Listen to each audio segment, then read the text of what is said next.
κύριε Τίγκα. Καλησπέρα. Θα ήθελα να σας ρωτήσουμε, μιλάμε με τον κύριο Ιάκωβο Τίγκα, είναι επόπτης δημόσιας υγείας, έχει αναφερθεί στην περίπτωση αυτή με το αίμα, με την αιμοδοσία δηλαδή, και θα θέλαμε να... Καλησπέρα σας κύριε Τίγκα. Καλησπέρα. Θα θέλαμε να σας ρωτήσουμε πώς προκύπτει αυτό, είναι δική σας άποψη, πώς προκύπτει ότι το αίμα είναι μολυσμένο από τους αιμοδότες που κάνουν εμβόλια mRNA, αν τα πούμε και εμβόλια. Έχω πει και στο παρελθόν και θα ξαναπώ και τώρα τις αποκαλύψεις που μας έχει κάνει ο κύριος Κλάσνης Γρήβας, ο ψυχίατρος, ο καθηγητής του Αριστοτελείου Πανεπιστημίου Θεσσαλονίκης, σύμφωνα με τις οποίες το σκεύασμα αυτό το οποίο κυκλοφορεί ως εμβόλιο δεν είναι εμβόλιο. Είναι ένα σκεύασμα γενετικής τροποποίησης ανθρώπων. Και μάλιστα σε ένα τελευταίο βίντεο είχε επικεντρώσει στα μυτοχόνδρια και είχε πει ότι εκτός από το γενετικό σύστημα του ανθρώπου, το που γνωρίζουμε DNA, RNA, πρωτεΐνες, υπάρχει και ένα δεύτερο γενετικό σύστημα, το οποίο είναι το γενετικό σύστημα των μυτοχονδρίων που υπάρχουν μέσα στο κύτταρο. Ναι. Αυτά λοιπόν χρειάζονται 13 πρωτεΐνες για να λειτουργήσουν και αποτελούν τις αποθήκες της ενέργειας των κυττάρων. Και σημαντικότατοι παράγοντες για τη διατήρηση της ζωής. Οποιαδήποτε διαταραχή στις πληροφορίες για την παραγωγή των πρωτεϊνών των μυτοχονδρίων θα έχει ολέθριες επιπτώσεις μακροπρόθεσμα για τον άνθρωπο. Και είχε πει ότι δεν υπάρχει τίποτα το οποίο να εξασφαλίζει ότι δεν θα διαταραχθεί το γενετικό σύστημα των μυτοχονδρίων. Από εκεί και πέρα εγώ θέτω ένα ερώτημα και λέω, από τη στιγμή που έχουμε μια τέτοια φρικαλαία παρέμβαση στο γενετικό κώδικα των ανθρώπων με γενετική μετάλλαξη, κάποιος ο οποίος έχει υποστεί την παρέμβαση αυτή με τη λήψη των σκευασμάτων mRNA και πάει και δίνει αίμα, λογικό είναι ότι θα έχει μεταλλαγμένο αίμα, γενετικά τροποποιημένο. Κατά συνέπεια, αυτός που θα λάβει το αίμα, τι θα γίνει? Αυτά δεν έπρεπε να τα ελέγξει η κυβέρνηση, το Υπουργείο Υγείας και το Κέντρο Αιμοδοσίας? Γιατί λένε ότι μπορούν να κάνουν εμβολιασμό μετά από 2 εβδομάδες, μετά από 3 εβδομάδες? Η κυβέρνηση και όλοι αυτοί οι οποίοι ασχολούνται με την δημόσια υγεία στην Ελλάδα ακολουθούν εντολές σφαγιασμού των λαών. Δεν θα έπρεπε καν να έχουν διακινήσει και να κάνουν και να προκαλούν τους ανθρώπους να κάνουν τα σκευάσματα αυτά, διότι καταρχήν κυκλοφορούν χωρίς άδεια. Ναι, είναι πειραματικό μέχρι το 23. Ναι, δεν έχουν νόμιμη άδεια και αυτό το είχε αποκαλύψει ο κύριος Δημήτρης Αντωνίου, ο γιατρός από τη Χαλκίδα, ο οποίος είχε πει ότι τα σκευάσματα αυτά έχουν αντιγραφεί σύμφωνα με αυτά που λένε οι ίδιοι του RNA, του φυσικού ιού κορώνα, και δεν ξέρουμε και τι άλλα έχουν μέσα, και είναι γενετικά τροποποιημένοι οργανισμοί, έχοντας θράσματα από RNA. Άρα λοιπόν θα έπρεπε να έχουν υπάρξει και περιβαλλοντικές μελέτες για τα σκευάσματα αυτά, κάτι το οποίο δεν έχει γίνει. Συνεπώς η τράπεζα αίματος, οποιαδήποτε υπάρχει, σε οποιοδήποτε σημείο, δεν είναι ασφαλής για κάποιον που θα κάνει μετάγγιση αίματος. Βάσει αυτών που... Αυτό είναι ένα ερώτημα το οποίο θα πρέπει να απαντήσουν, αυτοί οι οποίοι γνωρίζουν περισσότερα. Εγώ μιλάω με την κοινή λογική. Ναι, εδώ χρειάζεται και Τίγκα να κάνει ο κόσμος το εμβόλιο, ενώ είναι πειραματικό. Και πεθαίνει κόσμος. Έχουμε στην Ευρωπαϊκή Βάση Δεδομένων 10.000 θανάτους μέχρι στιγμής και 350.000 παρενέργειες, παράλυτους κτλ. Μπορεί να εμπιστευτείς λοιπόν μια τέτοια κυβέρνηση? Πάνω σε αυτό το θέμα είχε πει ο κ. Γρήβας ότι αναρωτήθηκε σε λίγο καιρό, μεσοπρόθεσμα, είχε πει ότι θα εμφανιστούν μαζικές παρενέργειες. Και αναρωτήθηκε πώς θα τις κρύψουμε και τι θα γίνει. Γιατί τώρα λένε ότι είναι σύμπτωση, ότι δεν είναι από οι παρενέργειες και οι θάνατοι από τα σκευάσματα, ότι είναι σύμπτωση. Σε λίγο καιρό θα είναι μαζικές οι παρενέργειες. Ήταν κατογερματικός ο κ. Γρήβας. Ναι, θα λένε ότι φταίνε αυτοί που δεν έχουν εμβολιαστεί. Ναι, μόνο που θα πεθάνουν εμβολιασμένοι. Ακριβώς. Τέλος πάντων. Το θέμα είναι ότι ζούμε μια πρωτόγνωρη κατάσταση και μόνο το γεγονός ότι κάποιοι σκέφτηκαν να προκαλέσουν μετάλλαξη στον άνθρωπο, αυτό και μόνο τα λέει όλα. Είναι κάτι το οποίο είναι αδιανόητο. Αυτό που έχετε πει, που έχετε ανεβάσει, έχετε γράψει, ότι ζητάνε τα δημόσια νοσοκομεία, μάλλον στα δημόσια νοσοκομεία, οι γιατροί δεν ασκούν ιατρική, αλλά παίρνουν εντολές από το κράτος και το Υπουργείο. Ναι. Έχει διαλυθεί όλο το σύστημα. Εκτελούν εντολές. Βγαίνουν διάφοροι και λένε εκτελούμε εντολές. Τι θα πει εκτελώ εντολές? Ο γιατρός δεν εκτελεί εντολές. Ακριβώς. Ο γιατρός έχει ένα πτυχίο και έχει μια κρίση. Ο γιατρός βγάζει διάγνωση σύμφωνα με την κρίση του. Δεν υπάρχει πρωτόκολλο το οποίο θα ακολουθήσει ο γιατρός. Το πρωτόκολλο θα το καθορίσει μαζί με το διευθυντή του και την ομάδα της κλινικής που εργάζεται.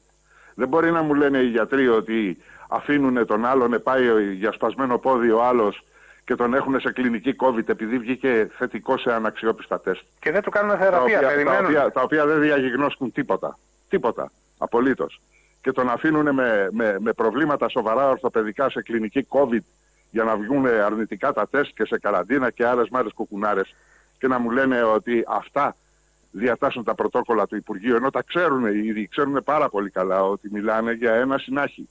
Μιλάνε για μια απλή ίωση. Μα εδώ οι ιατροδικαστές, η κυρία Κρυβούση από τη Λαμία έχει πει ότι δεν υπάρχει το γονιδίωμα του ιού. Αυτό και μόνο δεν θα έπρεπε να έχει προκαλέσει σεισμό στην Ελλάδα και στα μέσα ενημέρωσης, τα πληρωμένα. Αυτό που είπε η κυρία ιατροδικαστή σημαίνει το εξής. Ότι όλα αυτά που λένε ότι διαγνώστηκε ότι έχει COVID, ήδη πέθανε από COVID ή πέθανε με COVID και τα λοιπά, είναι όλα στον αέρα. Πώς διαγνώστηκε, από ποιους και με ποια μέθοδο.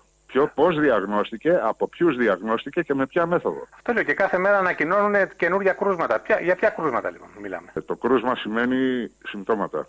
Ναι, βεβαίως το Υπουργείο Υγείας έχει γράψει στη σελίδα του ότι πρέπει να έχει λίμωξη, πρέπει να έχει βήχα, πυρετό κτλ. Αυτοί πάνε και κάνουν ένα τεστ το οποίο είναι αναξιόπιστο και δεν διαγνώστηκε κανέναν ιό, ούτε τον κορονοϊό. Το οποίο κάνει πολλαπλασιασμό στην καλλιέργεια. Θα το πω χοντρικά, το λέω. Δηλαδή, όταν κάνω εγώ καλλιέργεια μικροβίων, όχι ιών, σε ένα τριβλίο και τη βγάζω την καλλιέργεια από το κλίβανο μετά από 3 μέρες, έχω τα αποτελέσματα. Τα οποία είναι αυτά που πρέπει, τα αποτελέσματα είναι σωστά. Όταν αφήσω το τριβλίο μέσα στο κλίβανο 1 μήνα και το βγάλω, θα είναι μαύρο και θα μου δείχνει ψευδώς θετικό αποτέλεσμα. Κάτι ανάλογο γίνεται και με αυτά τα τεστ. Μάλιστα. Με τους πολλαπλασιασμούς των κύκλων. Ο ίδιος ο εφευρέτης τους, ο Κάρι Μούλης, είχε πει ότι δεν έχουν καμία διαγνωστική αξία και για άλλο λόγο τα είχε εφεύρει. Δεν διαγνώσκουν λοιπόν σε υγιείς ανθρώπους ότι έχουν κάτι. Βγάζουν ψευδώς θετικά και ψευδώς αρνητικά αποτελέσματα, τα οποία δεν σημαίνουν τίποτα από τη στιγμή που δεν υπάρχουν συμπτώματα. Αλλά και να υπήρχαν συμπτώματα, τι έγινε? Έχει ποινικοποιηθεί το φτέρνισμα? Έχει ποινικοποιηθεί το συνάχη? Λοιπόν, αυτά είναι αδιανόητα και εγκλήματα κατά της ανθρωπότητας. Και κάτι τελευταίο, οι ασυμπτωματικοί που μας τους παρουσιάζουν ότι είναι άρρωστοι, λέει, και μεταδίδουν, ισχύει κάτι τέτοιο, κύριε? Όχι, δεν ισχύει κάτι τέτοιο και δεν το λέω εγώ, το έχουν πει σωρία γιατροί. Το έχουν πει ο κύριος Βόβολης, το έχει πει ο κύριος Μουστάτος, το έχει πει ο κύριος Γκρίβας, το έχουν πει ένα σωρό άνθρωποι. Το έχουν πει ότι δεν έχει καμία βάση αυτό, είναι τελείως αντιεπιστημονικό, τελείως τσαρλατάνικο θα έλεγα. Δεν μπορεί να λες ότι ένας υγιής άνθρωπος, ο οποίος περπατάει και δεν έχει κανένα σύμπτωμα, ότι μεταδίδει τι, ένα συνάχη, μεταδίδει μια ίωση η οποία δεν έχει εκδηλωθεί στον ίδιον. Αυτά τα βλέπουμε, τα παρατηρούμε, αλλά δεν ξέρω γιατί και η δικαιοσύνη δεν λειτουργεί. Αυτό είναι το πρόβλημα, ότι δεν λειτουργεί η δικαιοσύνη. Αυτό είναι το πρόβλημα. Διότι υπάρχουν όλα τα στοιχεία τα οποία θα έπρεπε να τους οδηγήσουν να έχουν ξεκινήσει, τουλάχιστον εδώ και 6 μήνες από την πρώτη ιστορία, να έχουν ξεκινήσει προκαταρκτικές και να έχουν οδηγηθεί σε κάποια αποτελέσματα για να ανακόψουν όλη αυτή την καταστροφική πορεία, η οποία συμβαίνει και στη χώρα μας και παγκόσμια. Σωρία αποδείξεων και νεκροτομές που έγιναν, νεκροψίες από τον... Εγώ είχα κάνει και μια ανάρτηση στο παρελθόν και είχα ζητήσει να γίνει, καταρχήν έγινε ένα διεθνές ιατρικό συνέδριο στην Αθήνα, 19 και 20 Σεπτεμβρίου. Το κουκουλώσανε, το κρύψανε, δεν το παρουσιάσανε. Το οποίο το κρύψανε, το κουκουλώσανε και μετήχανε διεθνούς φήμης επιστήμονες από όλο τον κόσμο, διαδικτυακά, με πρωτοβουλία των Ελλήνων γιατρών οι οποίοι το προκάλεσαν και το βγάλανε ψευδές και το κρύψανε και το κουκουλώσανε. Λοιπόν, δεν πήρε κανένας εισαγγελέας χαμπάρι, τίποτα. Γιατί έγινε αυτό. Και μόνο αυτό είναι επιλήψιμο ποινικά. Θα έπρεπε λοιπόν να ξεκινήσουν προκατακτική και να καλέσουν τους ανθρώπους αυτούς που μετήχαν στο συνέδριο, τους Έλληνες και τους ξένους, και να καλέσουν και την κυβερνητική ιατρική. Διότι εδώ φτάσαμε στο σημείο να μιλάμε για κυβερνητική ιατρική. Κατά τα όταν πληρώνονται οι κυβερνητικοί ειδικοί, πληρώνονται από τις φαρμακοβιομηχανίες και φαίνονται αυτά στο διάβγεια, και μόνο αυτό είναι αρκετό για να καταλάβουν ότι κάτι συμβαίνει. Μόνο λοιπόν, κάποιες εξαιρέσεις δικαστών έχουμε δει να μιλάνε, όπως η Τέτσουικ, μια άλλη από τις Πάρτι. Ναι, η οποία ανέβασε το άρθρο της στην Ένωση Δικαστών και Εισαγγελέων στην ιστοσελίδα και το κατεβάσανε. Το πνίξανε κι αυτό. Λοιπόν, αν είναι δυνατόν τώρα. Μιλάμε τώρα για μια εκτεταμένη κατάσταση διαφθοράς και εγκληματικής σε βάρος των... Και ειδικά γίνεται ένας πόλεμος, ελπίζουμε να βγουν νικητές οι περισσότεροι άνθρωποι και να μην έχουμε μείωση. Κάποιος το είχε πει ότι δεν πρόκειται για κάποια πανδημία, αυτό άλλωστε το έδειξαν και οι αριθμοί. Όταν μιλάς για μια πανδημία με θνητότητα της τάξεως του 0,5 με 1% και λιγότερο ακόμη επίπεδου αλεξιπτωτιστών, όπως είχε πει ο ίδιος ο Τσιόδρας. Δεν μιλάς για πανδημία, μιλάς για αστεία πράγματα. Μα ο κύριος Τσιόδρας, ο κύριος Τσιόδρας έχει ομολογήσει ότι βάζουν όλους τους θανάτους μαζί και ότι τα τεστ δεν διαχωρίζουν τον κορονοϊό. Το έχει πει. Εμένα αυτό το βίντεο μου το κατεβάσανε 2-3 φορές από το YouTube. Ναι, και κυκλοφορεί ελεύθερος. Ναι. Και με αυτά τα στοιχεία έχουν καταστρέψει τη χώρα. Και όχι μόνο. Όλο τον κόσμο έχουν καταστρέψει. Ο στόχος λοιπόν είναι άλλος. Και όπως είχε πει, ποιος ήταν, δεν θυμάμαι τώρα ποιος το έχει πει, ότι δεν πρόκειται για θέμα δημόσιας υγείας, πρόκειται για τον Τρίτο Παγκόσμιο Πόλεμο.